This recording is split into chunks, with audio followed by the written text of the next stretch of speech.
All right, so by now, we should already have a post up, whether you have it as Thrive or not. You should have some kind of a post up on your page, on your feed. Um, Even a reel would be something that you can have up already. But just keep your feed active in the algorithm. So you should already have a post up, whether it's Thrive or not, maybe just sharing your morning. And you should already have your capsules on your stories or your morning on your stories. Sometimes we record ourselves doing our shakes and we'll throw that up there too. So you should already be active on your social medias as far as that goes. So we're going to go to Facebook first. And I'm going to turn my camera off so I can do this too. But I already did stories and birthdays on Facebook. So we're going to do 3 minutes on Facebook stories, and I'm going to set a timer. And I do 3 minutes instead of 2 minutes because most stories are like video clips and slides and stuff like that. So it's just like a lot easier to actually have engagement. And make sure you're not just throwing up emojis. Make sure you're actually doing like actual engagements, and you're actually adding value, and your comments are adding value, and you're sharing part of you along with it, because it's not about trying to sell something. It's about trying to share and just be yourself and get to know other people. So we're going to go to Facebook stories for 3 minutes, and I'm going to set a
Okay, Facebook stories done. Timer up. Go ahead and take a minute, and if you want to wish everybody a happy birthday, if you have any birthdays going on. Some days I don't have any, and then some days I have like 20. So it does vary every once in a while. So if you want to take a minute and go ahead and wish everybody a happy birthday if you have not done that yet, and then we're going to go to 2 minutes to our Facebook feed. I'm going to go ahead and set a timer for that.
Okay, that was 2 minutes of Facebook feed. I like to do engagements twice a day.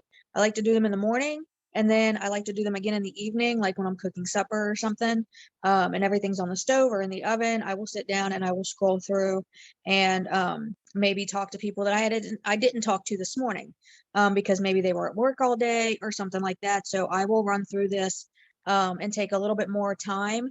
And then when you are doing your engagements, it is important to make sure your comments are valuable. Like if you don't vibe with what they posted, just like it and move on, because they're going to post something that you do vibe with, that you will have something to say to. So it's okay if you don't comment on every single post that's in your feed. Just like it and move on, because that person is going to make another post that you are going to want to comment on, or you have something to add to it. So which is another reason why I do it twice in a day. I will sit down in the morning and do it, and then I will do it again in the evening, whether while I'm cooking supper or, just have one of a replay of a show playing in the background and just kind of want to talk with people while I'm doing that. So, because not everybody posts in the morning. Sometimes they post in the evening. Not everybody posts in the evening. Sometimes they post in the morning, and maybe I missed somebody. So I like to try to catch up with everybody throughout the day without being tied to my phone. That's super important. So we're going to do 2 minutes on adding to your network. Now, with Facebook, I feel like with Facebook, it's a lot easier because they always throw up those people you might know. But I go to their page. I add with intention. I just don't spam add people. I did that when I first got Facebook, and I ended up adding like a lot of people who was just trying to sell me stuff, and I didn't get to know any of them because when I didn't buy from them, they ended up unfriending me and blocking me and all kinds of stuff. It was like rude. So I will actually go to their page and I will see what they have to offer. If I don't vibe with them, then I just don't add them at all. And I also make sure I've learned not to add people who have like 15 or more mutual friends, because some of those mutual friends are going to be thrivers, so they're already seeing thrive stuff in their feeds, right? So like I don't want to add people who are already friends with like 20 other thrivers, not because I'm adding people to sell to them, but they're already seeing that stuff. And yeah, my story's different and my posts are going to be different than other thrivers, but I don't want to feel like I'm ganging up on them, if that makes sense. So I just kind of steer clear of that, and I try to add more people, like, for my church, and I just want to build more relationships that way and actually get to know people on a more personal level. And if they choose that they want to thrive with us, that's great. If not, then I made a new friend, and that's where it's at. So I add value. When you're adding to your network, make sure you're adding value to your network and you're not just adding to try to sell people stuff, because that's not what it's about. If you need to join a new group, take this time to join in a new group. If you need to leave groups that you're not active in, leave groups that you're not active in. I tend to post in groups once a week, because throughout the week the posts tend to blow up, and there's engagement and interaction in those posts throughout the week, because I'm literally only in some car groups and some dog groups. So I don't do mom groups. I learned my lesson that way. But I do join dog groups and car groups, and we'll post once or twice a week throughout um while I'm doing engagements and stuff, because those posts stay active. Because everyone loves dogs and dogs are cute, and we love cars over here. So those posts stay active, and there's like engagement throughout my week.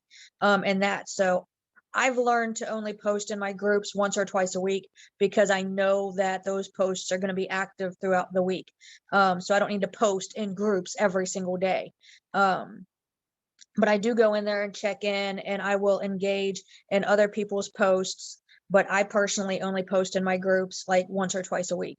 So add to your network and add to your groups. And then we're going to go over to Instagram. We're going to do 3 minutes on Instagram stories.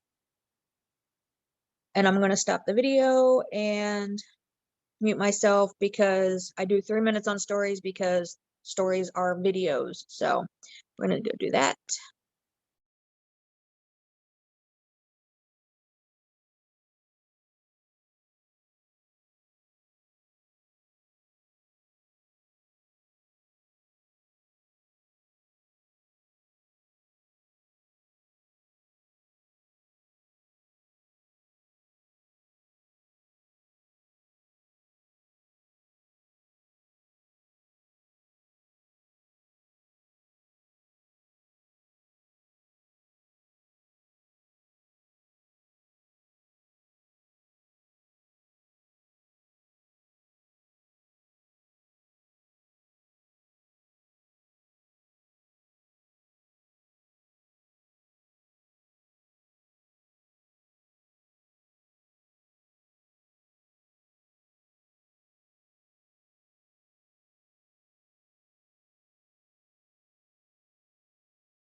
Okay, the timer for that went off for Instagram stories.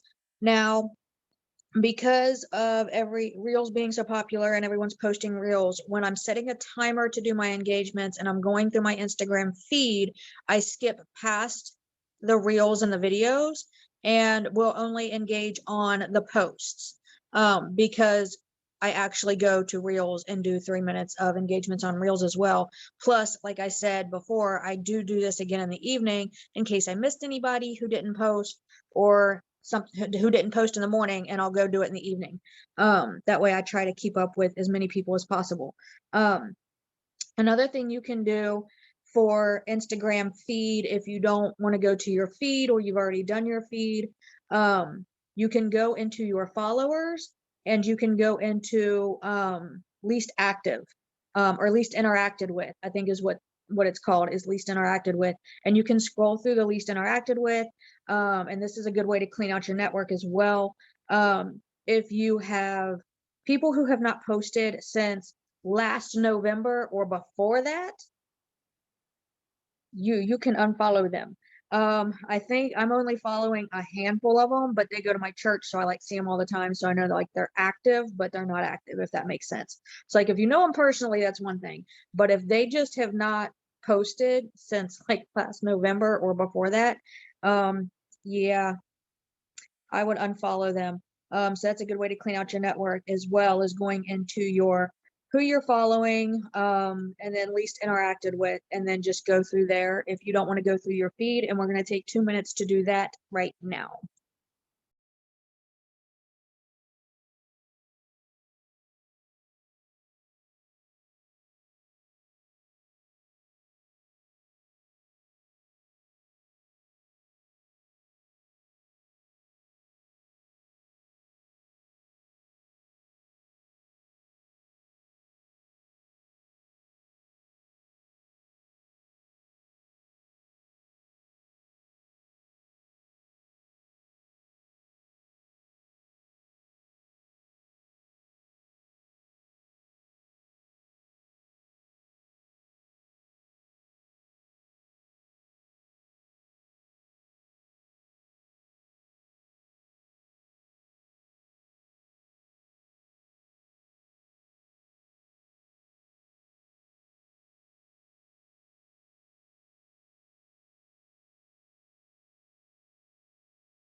Okay, timer went off for that. Now we are going to do 3 minutes in our IG reels. So we're still on Instagram, and we're going to do 3 minutes of engagements in reels. This is another good way to add to your network.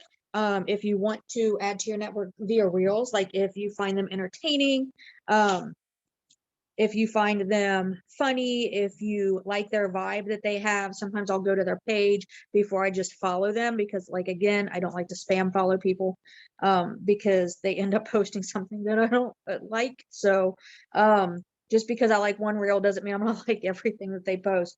So that is a way that you can add to your network on Instagram. But today we're going to add to our network differently, and then I'm going to tell you why I do it this way. But for right now, we're going to do 3 minutes of engagements on Instagram reels.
Okay, 3 minutes for Instagram Reels engagement is up. This is literally only taken 25 minutes to do all of this. So to recap, we did 3 minutes of Facebook stories, 2 minutes of Facebook feed, 2 minutes of adding to your network or joining groups, whatnot on Facebook, and then 3 minutes on Instagram stories, 2 minutes on Instagram feed, or in your least interacted with, and then 3 minutes on Instagram reels. Now we're going to go and do 2 minutes of adding to your network on Instagram.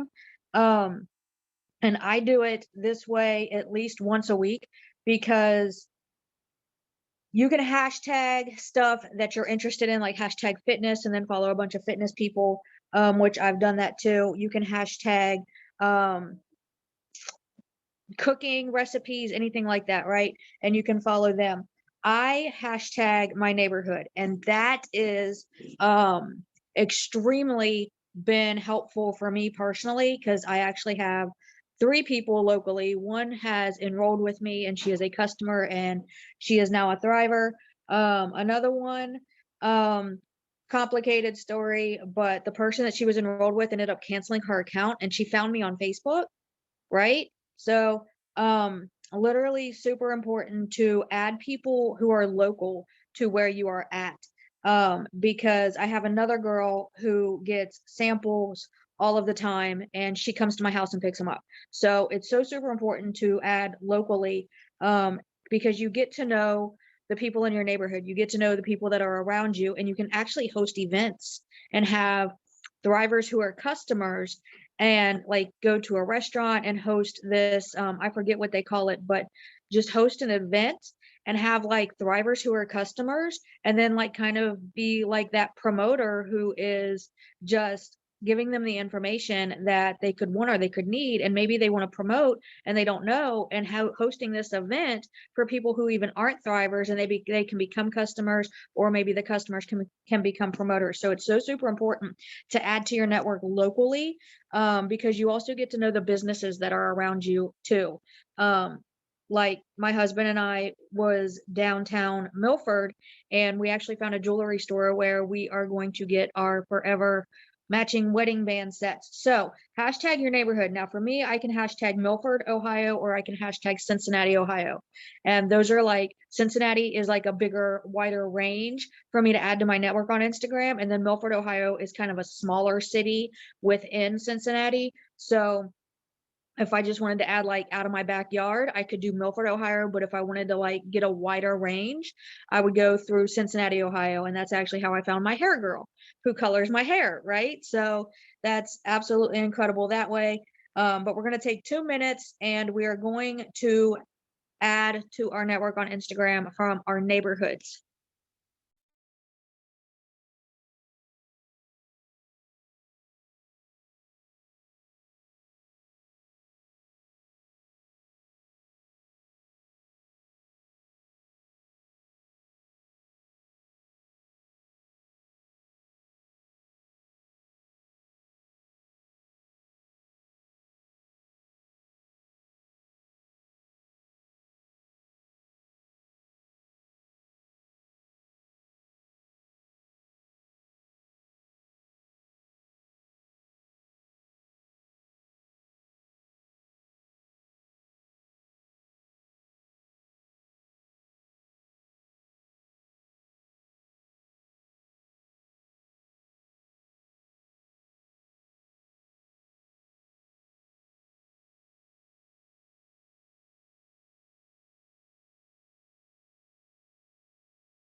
Okay, so just added to our network.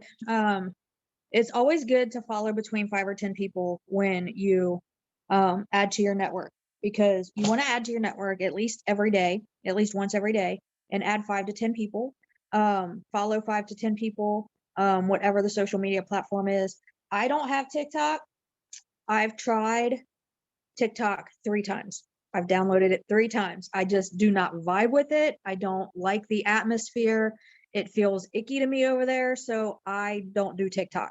But I do throw myself into Facebook, and I do throw myself into Instagram, to help make up for the other social media platforms that I don't have, and that's okay. Another reason I think it's super important that we add to our networks locally in our neighborhoods is we live in a crazy time right now. And I think it's really important to get to know our neighbors, because maybe they need help going to the grocery store. Maybe they need help with something. Maybe they need a friend. Maybe they need, just somebody to help them out, or just to know that somebody is there in their own backyard. And that's super important. So I feel like it's super important for us to add to our networks locally so that we can get to know our neighbors, right? Because it's not just about getting to know somebody who lives over in Australia, which is awesome and amazing, and it's an amazing country over there, but it's a crazy time right now, and I feel like we need to start uniting with each other and getting to know each other on a local basis, because yes, we all have social medias. Some people can't leave their houses still, so this is how we can connect with people, and that's what's so amazing about our business. So try to add to your networks locally, and get to know people who are in your own backyard. And that is our work with me for today. I did keep it super short. If you have any questions, message me or throw it up in the team chat. And I will talk to you guys later. Bye.